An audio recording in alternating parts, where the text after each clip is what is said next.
Staff nurse exam के लिए हम एक नई सीरीज़ स्टार्ट कर रहे हैं। इसमें हम 1000 प्लस क्वेश्चंस डिस्कस करेंगे नर्सिंग के, क्योंकि 120 प्लस क्वेश्चंस जो आएंगे एचपी स्टाफ नर्स एग्ज़ाम में ये इसी से रिलेटेड होंगे, ये फील्ड होगी और एग्जैक्टली ऐसे ही क्वेश्चंस होंगे।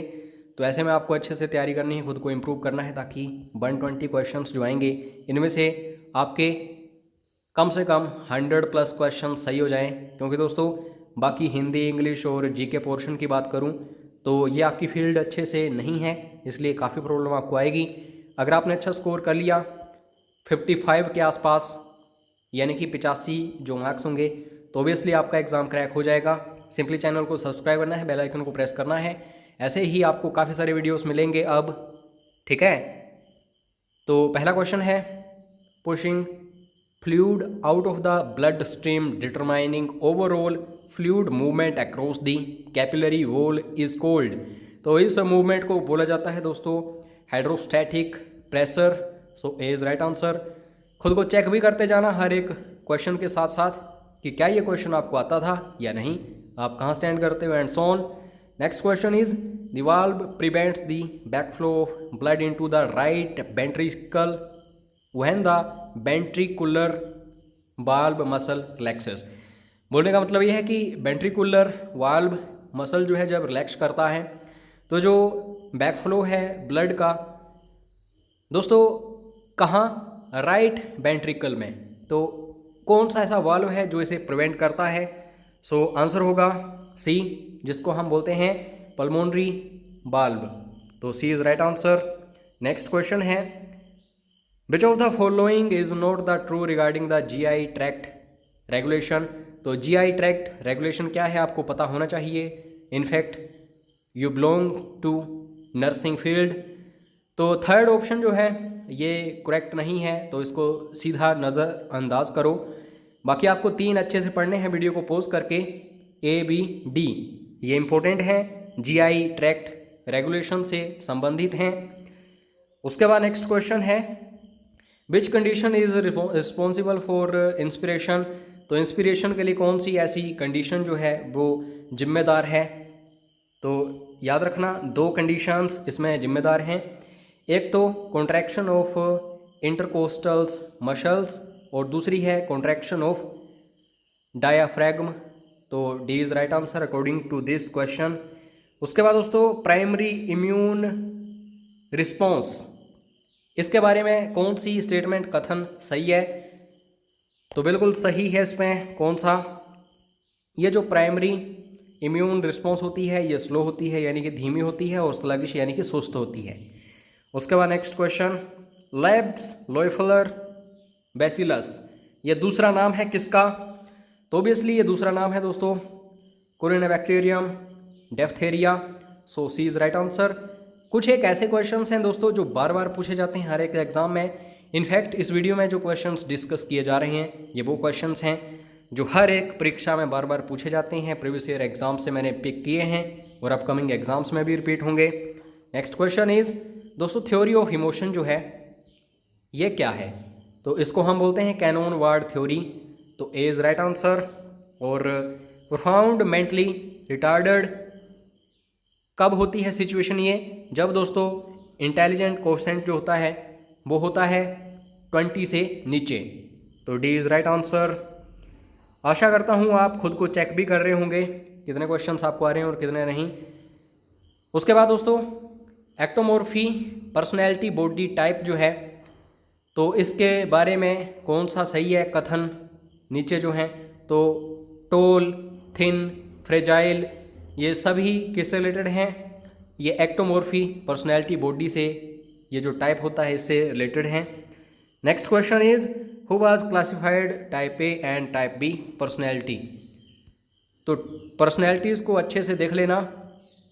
सो according to this question type A और टाइप बी पर्सनैलिटी इनमें से है, यह है Karl Jung. So C is right answer. उसके बाद थिंकिंग जो है ये किससे रिलेटेड होती है? तो थिंकिंग जो है टोटली ये दोस्तों कोग्निशन से रिलेटेड होती है।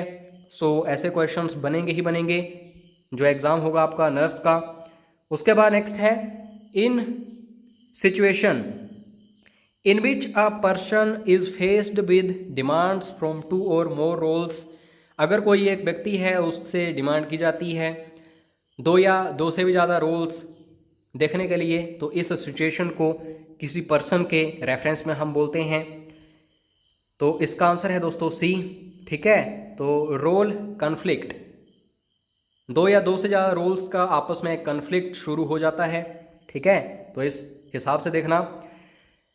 द टर्म कल्चरल डिफ्यूजन, ये कौन सा इससे रिलेटेड सही है?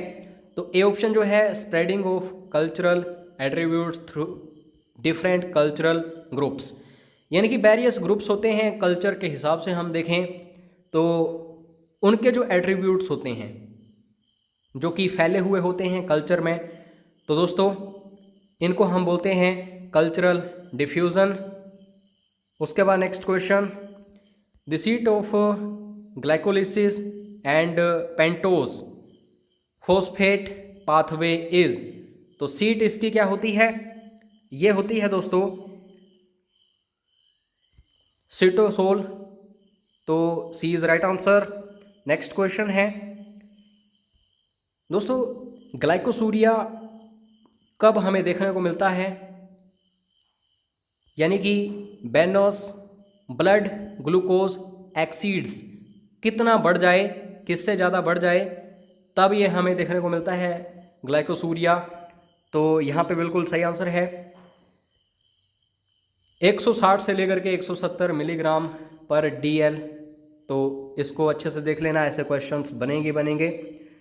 Tissues in histopathology are carried out in. Tissues जो होते हैं हिस्टोपैथोलॉजी में वो कब हमें देखने को मिलते हैं? ये दोस्तों 10% वफर्ड फॉर्मेशन जब होती है तब is right answer. Serial HCG test is used to diagnose the following condition. किस कंडीशन को डायग्नोस करने के लिए ये जो सीरियल HCG टेस्ट है ये इस्तेमाल होता है? तो इसको हम बोलते हैं choriocarcinoma. So D is right answer. Jaggery is rich in, सबसे ज़्यादा जैगरी कहाँ पे होती है, किस में होती है? तो आयरन में होती है। तो इसको भी याद रखना, ये भी मोस्ट इंपॉर्टेंट क्वेश्चन है, मोस्ट रिपीटेड है। Next question, very most important, syndrome is caused in which vitamin deficiency. जो विटामिन होते हैं उनकी कमी के कारण सबसे ज़्यादा हमें बेरी सिंड्रोम देखने को मिलता है। तो ये विटामिन आपको पता होना चाहिए। सो विटामिन B1, बेरी का संबंध है किस विटामिन से? Vitamin B1। उसके बाद endemic fluorosis occurs when fluorine present in water. अगर पानी में फ्लोरीन जो है ये इतनी हो या इससे ज़्यादा हो तो एंडेमिक फ्लोरोसिस देखने को मिलती है। तो दोस्तों 3 से 5 मिलीग्राम पर लीटर अगर ये मात्रा हो तो ऐसा हमें देखने को मिलता है। तो ये था पार्ट 1। अगर इसमें आपका रिस्पॉन्स अच्छा आया, अगर आप 100+ लाइक्स देते हो इस वीडियो में तो जल्द ही इसका नेक्स्ट पार्ट मिलेगा और ये सीरीज़ कंप्लीट हो जाएगी। तो अब टोटली डिपेंड करता है आपके सपोर्ट पर, कितना सपोर्ट आप करते हो। बाकी दोस्तों पेड क्रैश कोर्स अगर आप ज्वाइन करना चाहते हो नर्सिंग एग्ज़ाम के लिए, जो भी हमारी टीम है वो आपको अच्छे से तैयारी करवाएगी इस एग्ज़ाम के लिए।